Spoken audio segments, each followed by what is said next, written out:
Hello everyone. It's James again.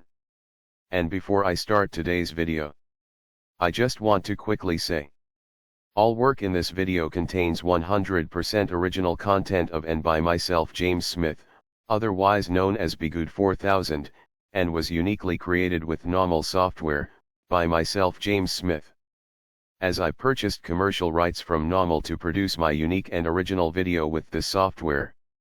Commentary is uniquely my own thoughts, feelings, and expressions.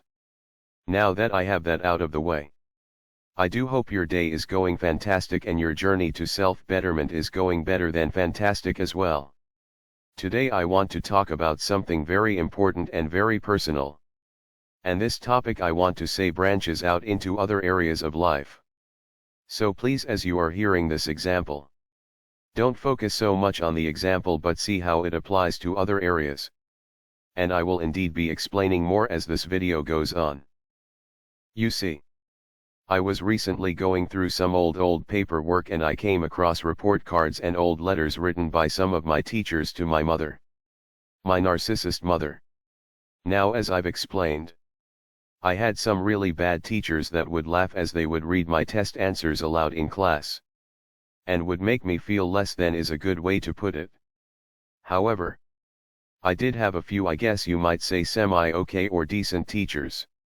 They didn't go out of their way to find out what my problems were or work to nurture my talents and skills. However, they weren't horrible either. And these were the teachers that did write notes and short letters to my mother regarding my education.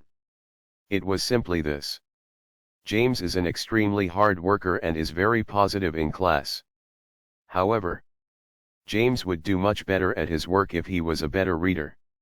Reading aloud for 1 hour a night at home would be a great benefit to James's classwork and reading abilities. Now can you guess what happened? That's right, not a darn thing. Because I want to point something out. I wasn't a terrible reader. What I mean is, my problem was more reading and comprehension. And several of you have pointed out that the horrible home lives that many of us experienced made it very difficult to focus and concentrate when trying to read. It was like the minute the book would open I would literally fall asleep. And when I would read, it was to myself and I wouldn't remember anything from the previous page. And because of this, when it came time for a test, I didn't know what I was doing. However, when called upon in class to read, I would read very well, clear, and with a good voice. Yes, there were times I was nervous if it was in the class of a teacher that treated me poorly. And I might mess up a word or two. But for the most part, my out loud reading in class was pretty good. The problem was reading a small paragraph in class isn't enough to get good at reading and understanding what was just covered.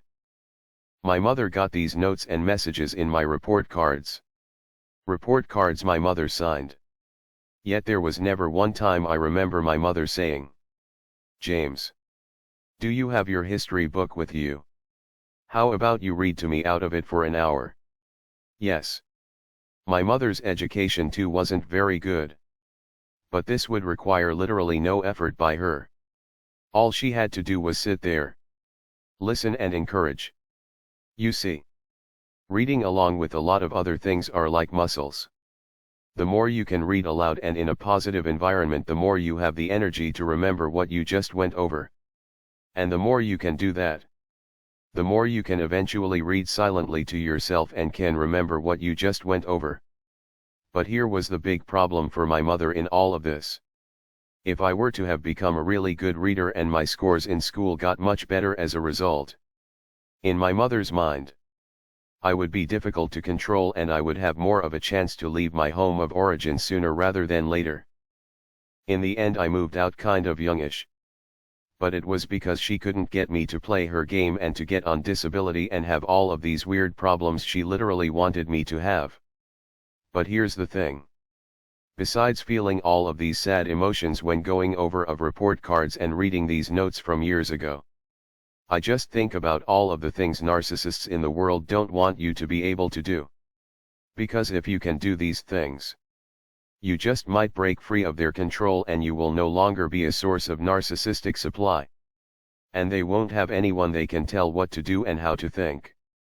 Some people have made videos talking about how their parent or parents purposely overfed them growing up so they would have weight and health issues. So they would never leave home. And so their parent or parents could feed off of the problems that might develop for being chronically overfed. When I think about what I could have become if someone loved me, what you could have become as well. Narcissists don't want people that have the ability to spread love. They want to keep you in constant crisis. No matter it be one health issue after another. Or your education isn't good enough to get you out of poverty though you might be a deep thinker and very bright. Narcissists don't want you to know what is going on so you can properly and accurately defend yourself. Also, if you can learn and grow, you might see the home you're living in is toxic. So toxic you should get up and leave. The layers in this is. This reading problem could be substituted with money. My mother didn't have a lot of money. So the way she controlled me was with my education. Or lack thereof. Susie, my ex, came from a well-to-do family. And the way her parents controlled her was not showing her how to value and make money on her own. So she would always need them for money and so they could involve themselves in every aspect of their lives. With some people it's food and overfeeding or overeating. It can also be hoarding. And it's not just them hoarding but them getting you to become a hoarder as well. Because they know by you picking up such a trait, it will make it so hard for you to move forward in life. Think about the great many people in this world that have bought into the lie about how to have a relationship. And no matter what they are doing and what they have been taught is clearly toxic and clearly not working, they keep doing it anyways. And the people that taught them this, they are getting the end result they want. People ending up alone in their last days and last hours. And no more great leaders are being born. And not just great leaders but just great everyday people striving for a better world. Narcissists like they like things toxic and where they have complete control over you and me and everyone. My mother could have easily said, James, your teacher wants you to read an hour a night. And even more so. My mother could have contacted my teacher and said, thank you for the letter. Can you please send James home with a reading assignment from his school books that he should be reading at night? I want to make sure James is reading aloud every night for an hour like you are recommending. My mother could have just encouraged and sat there and listened to me read. And to get me to explain a bit about what I completed reading for an extra 15 minutes. Here's the thing. That's something I could have done when I was young. If I watched a documentary on television or on the news, I could go on and on about it. So even then I was a thinker. I just had difficulty with reading and comprehension. But here's the thing. The same way my mother could have just simply encouraged me. The people that make content that we all consume could make movies or television shows teaching people how to stay together and make a happy relationship. But they don't do that, do they? Could that be for the same reason why my mother didn't want me to read? Because quite possibly if you can develop and have a happy family you will no longer become a source of narcissistic supply. For the narcissists out there that write the rules and sell you on a fake dream that doesn't exist. They want you down. And they want you to go to them for help. Help that will never come. That's why you have to be good to yourself.